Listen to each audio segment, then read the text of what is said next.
para poder derrotar al miedo, lo primero que tengo que entender, y acentúo esta palabra, entender, es que ¿quién va a controlar mi vida? Porque esta es una decisión personal. Cada uno de nosotros tiene que tomar esa decisión. ¿Quién va a controlar mi vida? Una batalla personal, ¿verdad? Porque tú tienes que decidir. ¿Sabes por qué? Porque siempre tenemos un Señor que controla nuestras vidas. El versículo 1 del Salmo 23 dice: Jehová es mi pastor, nada me faltará. Y el salmista David descubrió esto hace más de 3000 años y dice: yo tengo un Señor y Él controla mi vida. Porque es el Dios que se acerca al hombre pecador, al hombre caído, tomando la iniciativa de redimirlo. Y aquí es interesante comentar que en la Biblia debemos de leer y estudiar la historia de la vida del rey David, porque allí vamos a encontrar grandes lecciones para nuestra vida. David era un hombre de gran fe, un hombre al cual Dios describe como un hombre conforme a su corazón, lo dice Dios. Pero David también fue un hombre de grandes fracasos. Cada vez que encontramos en la Biblia el nombre de Jehová, está en relación con nuestra salvación. Porque el nombre de Jehová representa identidad, representa la esencia de Dios, resaltando su poder creador y su relación con la humanidad. Él es el Dios que nos salva. Él es el Dios que nos reconcilia a través de la obra redentora de su Hijo, nuestro Señor Jesucristo. Tú y yo, hermano, necesitamos el control de ese Señor que está por encima del tiempo, ese Señor eterno que se está mostrando a nuestra vida y que quiere ejercer el control sobre ella. ¿Sabes una cosa? La raíz de todos nuestros miedos, de todos nuestros conflictos emocionales, está cuando nosotros queremos tener el control de nuestras vidas. Y por eso que decimos que el primer cambio que yo necesito hacer para derrotar el miedo es entender a Dios, es entregarle a Dios el control de nuestra vida y permitir que el señorío de Jesucristo, el Hijo de Dios, gobierne sobre mi vida. El Salmo 23 comienza diciendo: Jehová es mi pastor. Pero aquí, mis hermanos, aquí es muy importante notar que el Señor Jesús no puede ser tu pastor si primero no es tu Señor. Amén. Y el Señor Jesús adoptó esta imagen del buen pastor, porque el pastor era una imagen familiar en la Palestina de aquel tiempo. Interesante, porque en el Evangelio de Juan, en el capítulo 10, ese capítulo tan hermoso que nos habla del buen pastor, en los versos 14 y 27, Jesús mismo nos dice: yo soy el buen pastor y conozco mis ovejas y las mías me conocen. Mis ovejas oyen mi voz y yo las conozco y me siguen. Aceptar a Jesús como Señor entonces significan tres cosas. Significa que yo lo conozco. Significa que yo lo escucho. Y significa que yo lo sigo. ¿Verdad? Entonces significa que Jesucristo está al mando y en control de mi vida. Y si Él dirige mi vida, Él es mi Señor y mi pastor. Amén.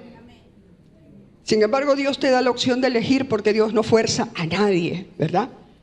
Y hoy en este momento, quizás tú no habías terminado de entender o no habías internalizado lo suficiente la palabra de Dios. Hoy tú puedes declarar que Jesucristo es tu Señor y, hermano, dejar que sea Él quien controle tu vida. ¿Y sabes qué es lo que va a pasar? Eso te va a quitar el miedo. Eso te va a dar confianza. Reconocer que Él es el Dios todopoderoso, que ha prometido cuidarte. Y esa es la primera promesa que encontramos en este Salmo 23. Y además de cuidarte, dice que nada te va a faltar, que Él te va a proveer.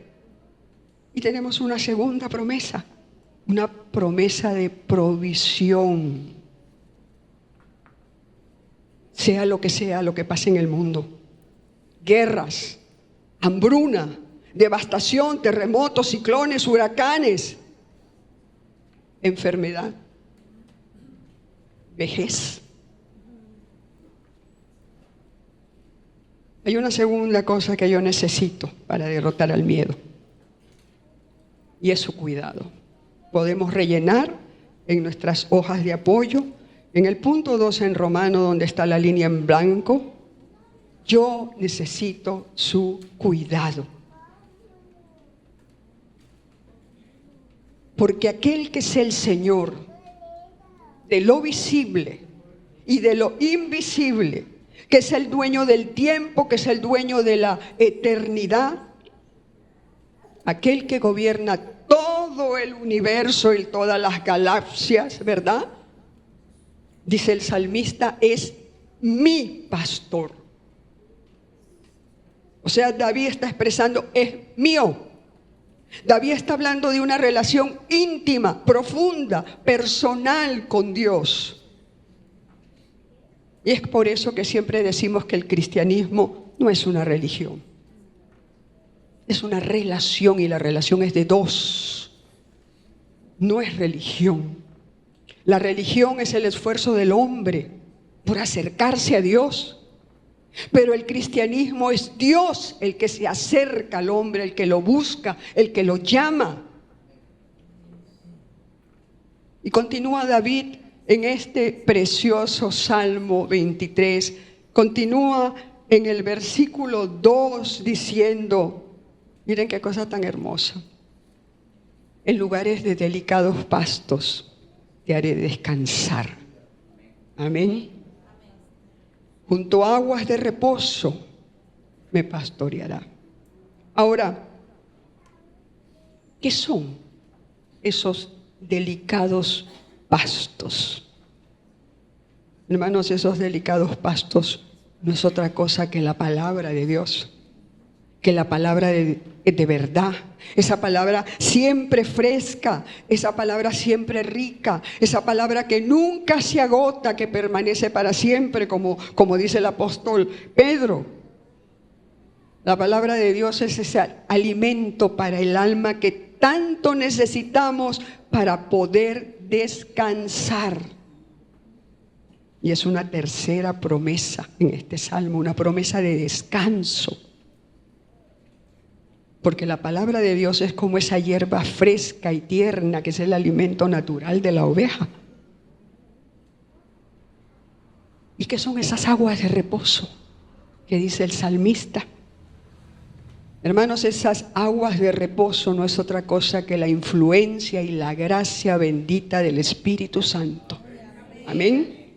Porque es el Espíritu Santo el que nos conduce a tranquilas aguas que nos purifican, aguas que nos refrescan, que son las que nos dan paz. Son aguas de reposo. Porque el Espíritu Santo ama la paz. Y esta es una cuarta promesa que encontramos en el Salmo 23. Esa promesa que nos renueva y nos permite descansar. Continúa el Salmo y en el versículo 3 dice: confortará mi alma, me guiará por sendas de justicia por amor de su nombre. Aquí vemos que nuestro buen pastor no solo se ocupa de nuestro cuerpo físico alimentándonos, cuidándonos, sino que también ministra nuestro espíritu, ministra nuestra alma. Porque cuando estamos abatidos, cuando estamos sin fuerzas, Él nos levanta, Él nos fortalece, Él nos vivifica. Porque debemos continuar caminando y Él nos guía. Cuando decimos Él nos levanta, nos fortalece, nos vivifica, esa es una promesa de sanidad. Una sanidad que va más allá de lo físico, que va hacia lo emocional. Me guiará por sendas de justicia. ¿A qué se refiere el salmista? Bueno, esas sendas de justicia es el camino que el cristiano transita, que es el camino de la santidad.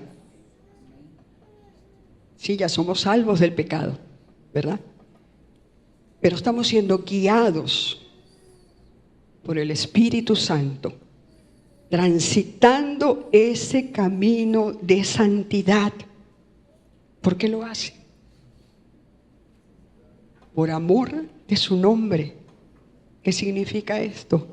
Significa solo una cosa: que Dios es fiel a su propia naturaleza y a sus promesas. Y aquí tenemos una promesa de guía. Él me guiará por esos caminos, por esas sendas de justicia. Y lo hace por amor a su nombre, para su gloria y porque es fiel a sus promesas. Aquí hago una breve pausa. ¿Qué es un pastor para ti? Tal vez la imagen que tú tengas de un pastor es una persona que se para aquí, en este mismo lugar, a predicar, ¿verdad?, cada domingo. O es un maestro de la academia bíblica, o dirige un grupo celular, o guía un culto de oración. Sí, un pastor es eso, pero es mucho, mucho más que eso. Un pastor provee alimento, provee para nuestras necesidades básicas. Pero un pastor también protege, porque él defiende a su rebaño contra esos enemigos, contra esos depredadores que aparecen, ¿verdad? Un pastor guía a las ovejas para que no se les salgan del rebaño, para que no se tropiecen y se queden por ahí. Pero el pastor también corrige cuando hace falta. Es interesante porque en el Antiguo Testamento el profeta Isaías, él le da un mensaje de esperanza y de fortaleza al pueblo de Israel cuando estaban en angustia. Y él profetiza y habla de un siervo que viene a liberar a la humanidad de la esclavitud del pecado. Isaías está profetizando al Señor Jesucristo que viene a traer salvación, pero que es tierno, que es amable como un pastor con sus ovejas. Y por eso que en Isaías, en el capítulo 40, en el verso 11, él dice: como pastor apacentará a su rebaño. En su brazo llevará a los corderos y en su seno los llevará. Pastorea suavemente a las recién paridas. La palabra pastor, mis hermanos, viene de pasto. Y sí, pasto es el alimento, como les dije, natural de las ovejas. Entonces, la primera acepción de pastor es aquel que alimenta a sus ovejas. Pero sabemos que hay pastores abusivos, pastores que en lugar de alimentar a sus ovejas, se alimentan de sus ovejas. Con dolor lo tenemos que decir. Y es por eso que ante la falta de un pastorado humano, se levanta el buen pastor, Jehová Roi, nuestro Señor Jesucristo. Y si volvemos al Evangelio de Juan, al capítulo 10, allá en el verso 11, Jesús dice, y lo repite, yo soy el buen pastor. Y el buen pastor da la vida por sus ovejas. Amén. Amén. Cuando tú y yo leemos en este salmo, el Señor es mi pastor, nada me faltará. Yo tengo que reconocer en primer lugar el señorío de Cristo, al cual le entrego el control de mi vida. En segundo lugar, tengo que reconocer que el Señor es mi pastor. Reconozco su cuidado porque Él me alimenta, Él me corrige, Él me da paz, Él me sana, Él me conduce. Y es por eso que el apóstol Pedro, hablando de ese cuidado integral, dice en primera de Pedro, capítulo 2, verso 25, Pedro dice, antes ustedes eran como ovejas descarriadas,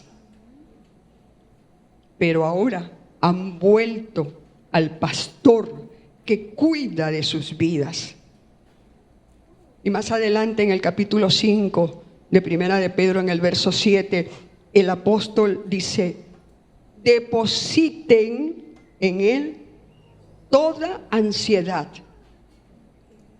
porque él cuida de ustedes. El apóstol Pedro nos está diciendo que todo ese dolor emocional, que todo el miedo, que toda depresión, que toda enfermedad física, lo podemos traer al Señor. Sí, claro que sí. Y en el momento que le entregamos al Señor esa carga, se la estamos transfiriendo a Él. Es por eso que depositar en Él significa dejar ir. ¿Y cómo podemos hacer eso? A través de la oración. A través de la oración. Porque cuando la palabra dice todo, depositen en Él toda ansiedad, todo. Se refiere a todo aquello que te tiene atemorizado, todo aquello que te tiene con miedo, estresado, con angustia, irritado. Todo lo podemos depositar en el Señor. Ahora, esta frase depositar en el Señor es un reto para el ser humano. Es un reto, es un desafío, porque como humanos, ¿qué hacemos? En la noche, antes de ir a dormir o a mitad de noche, nos levantamos, nos ponemos de rodillas, oramos, prometemos, decimos, hablamos, le entregamos al Señor todo un listado, un catálogo de dolores y nos vamos a dormir. ¿Y qué hacemos a la mañana siguiente? A la mañana siguiente ni bien abrimos los ojos, agarramos todo ese poco de ladrillos y nos los volvemos a montar en la espalda. Y estamos igualitos. Deposité la ansiedad unas horas en la noche que me permitió dormir tranquilo, pero a la mañana siguiente estoy igualita. Por eso les digo que esto de depositar en el Señor no es una cosa sencilla ni fácil, es un desafío, es un reto para nuestra humanidad. El apóstol Pablo ahora, en la carta del gozo, en la carta a los Filipenses, en el capítulo 4, verso 6, ¿qué nos dice? Que por nada estemos afanosos. Y uno se dice, ¿y cómo hago esto? Por nada estéis afanados, afanosos, sino más bien sean conocidas vuestras peticiones, ¿verdad? Delante de Dios con toda oración, ruego y acción de gracia. Junto. Porque cuando yo oro y le pido algo al Señor, no se dio la palabra de mi boca cuando ya el Señor está obrando. Y el Señor es fiel y yo debo estar dando gracias inmediatamente. Entonces la palabra nos está diciendo que podemos derrotar el miedo y la ansiedad a través de ese vínculo poderoso de la oración. Y que cuando lo hacemos va a pasar algo precioso. Dice el verso 7, Filipenses 4, el siguiente versículo, el 7. Y la paz de Dios, que sobrepasa todo entendimiento, guardará vuestros corazones y vuestros pensamientos. Lo que hay aquí, que tanto nos tortura en nuestra mente, ¿dónde lo va a guardar? En Cristo Jesús. Guardar mi corazón, mis pensamientos en Cristo. Y aquí digo, ya no vivo yo, el que vive es Cristo en mí.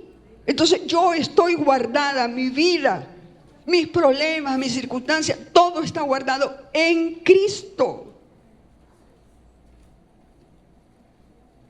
Sin embargo, y ya lo hemos dicho varias veces, el mundo considera que la paz es la ausencia de problemas, ¿verdad? Pero la paz del Señor no tiene nada que ver con lo externo, no tiene nada que ver con las circunstancias, ni con las crisis, ni con los problemas. La paz de Dios tiene que ver con saber que nuestra vida está en las manos de Dios. Y que la paz de Dios es producida por la seguridad de la presencia de Dios en nuestra vida. Examínate. ¿Tú sientes eso? Examínate. La paz de Dios tiene que ver con que mi vida está en las manos de Dios. Por la seguridad de la presencia de Dios, porque son esos momentos de crisis donde realmente se ve nuestro calibre espiritual, porque el que está sin Cristo se derrumba ante la crisis. Y un ejemplo para los mayorcitos, no para los jóvenes, hace años, cuando la quiebra del Banco Latino, algunos la recuerdan. ¿Cuánta gente se desesperó, lo perdió todo y hasta se suicidaron? La crisis los aplastó. Pero el que está en Cristo permanece en medio de la crisis. Amén. Amén. ¡Wow! ¡Qué obedientes! ¡Qué obedientes! Entonces, en primer lugar, yo necesito que ese pastor que me cuida, que me alimenta, en el cual descanso, que me da paz, yo lo necesito a él. En segundo lugar, el cambio que yo necesito tiene que ver con mi actitud frente a ese pastor que me cuida. Y esa es una decisión que tú debes de hacer en este día, o quizás reafirmarla en este día y decir, yo decido no preocuparme por nada y orar por todo. ¿Ustedes la pueden repetir conmigo? En voz alta, fuerte, claro, que el Señor nos oiga a todos. Yo decido no preocuparme por nada y orar por todo.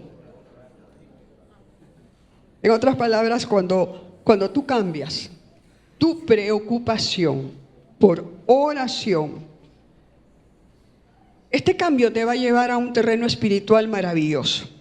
Porque es lo que el salmista dice: el Señor es mi pastor, nada me faltará. ¿Pero qué significa la frase nada me faltará? Bueno, esta frase significa plenitud, significa provisión total. Y es por eso que yo necesito reconocer que mi falta de control sobre las circunstancias de mi vida es una realidad diaria. Diaria. Entonces necesito entregarle a Él el control de mi vida. Y por eso es que la vida de oración tiene que reemplazar la vida de miedos, la vida de temores, de angustias, porque puedo tener la confianza de su cuidado. Y hay una tercera cosa en relación con esto de derrotar el miedo. Es que yo necesito su calma. Podemos decir también: yo necesito su paz. Yo necesito su calma. ¿Hay alguien aquí que pueda decir: yo no necesito la calma de Dios?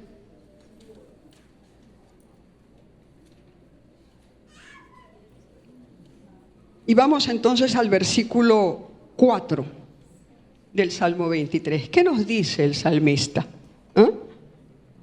Aunque ande en valle de sombra de muerte, ¿qué dice? No temeré mal alguno. ¿Por qué? ¿Por qué? Porque tú estarás conmigo. Tu vara y tu cayado me infundirán aliento. ¿Qué está diciendo el salmista? Un hombre de fracasos y un hombre de gran fe. Aunque ande en valle de sombra de muerte. ¿Saben por qué, mis hermanos queridos, mis hermanas? Porque aunque caminamos por la vida con nuestro buen pastor, las sendas de justicia se extiende no solo por los verdes pastos y por esas aguas de reposo, sino que también descienden por los valles oscuros, por los valles de sombra de muerte. Y sí, el valle es peligroso, pero eso es parte de la vida, porque la vida incluye peligros, enfermedades, pérdidas de seres queridos, de economía, de seguridad. La vida incluye la vejez. Pero tenemos la seguridad de que vamos tomados de la mano del buen pastor, de Jehová Roy. Porque el buen pastor no nos va a dejar solos allí en la oscuridad, en ese valle oscuro, no. Él lo va a pasar con nosotros para poder emerger a la luz, para poder emerger a la inmortalidad. Porque el cristiano no muere. El cristiano solo duerme para despertar en gloria. Porque este es el gozo del cristiano. Este amén no lo oí muy convencidos. Vamos a pasar los valles de sombra de muerte, no solos, acompañados del buen pastor. Él nos lleva de la mano. Pero vamos a despertar en gloria. Hay que echarle un poquito a esa realidad, a esa esperanza que el Señor nos ha dado. Y esta es una promesa de la presencia de Dios en nuestra vida. Y el verso 4 continúa diciendo: tu vara y tu callado me infundirán aliento. ¿Qué está diciendo el pastor? Que Dios, el pastor, Él va con herramientas, Él no va solo, desprotegido. Él está armado, en su mano Él lleva la vara y el callado. Entonces nosotros no tenemos nada que temer. La mayoría de ustedes quizás conocen lo que significa la vara y el callado. La vara para ir quitando, espantando a los enemigos, a los depredadores que quieren atacar a las ovejas. Y el callado, esa vara larga que termina redondeada arriba, ¿para qué sirve? Para cuando esta ovejita se me salió del redil y quiere ahí tomar su camino, el pastor estira la vara, la pone en el cuello de la oveja y la vuelve a traer al rebaño. Porque muchas ovejas tendemos a salirnos del rebaño. Además somos descuidadas y cuando menos nos damos cuenta estamos en cualquier lado. Y si es verdad, la oveja es un animal muy tonto, ¿saben? Y cuando la oveja se pierde o se cae y la oveja llega a caer patas para arriba, la oveja es incapaz de darse la vuelta y levantarse. Y si el pastor no viene a levantarla, ahí se muere. Ahí se muere.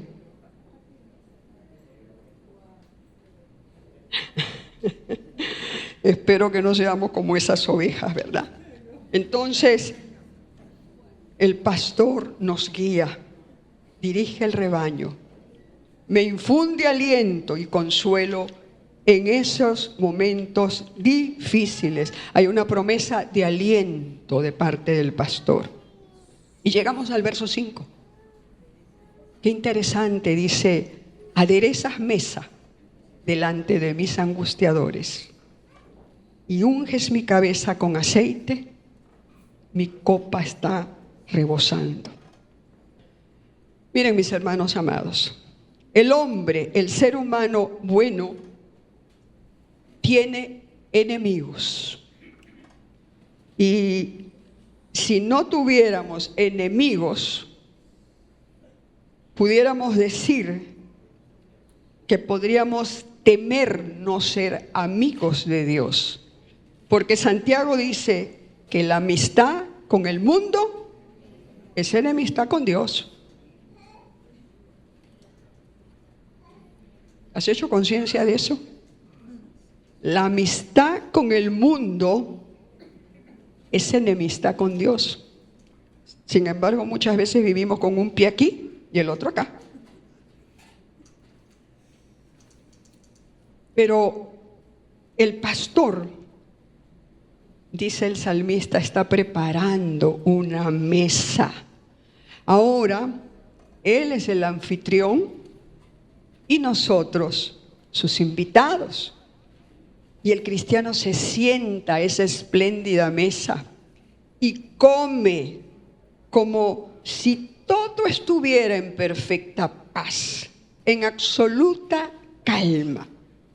Pero el salmista dice que está allí comiendo en presencia de mis angustiadores, de mis enemigos, pero mis enemigos están allá a lo lejos, observando, porque ellos no pueden acercarse a la mesa, pero están ahí, acechando, observando. Hay una promesa de amistad. Somos amigos de Dios. Y dice el salmista: unges mi cabeza con aceite.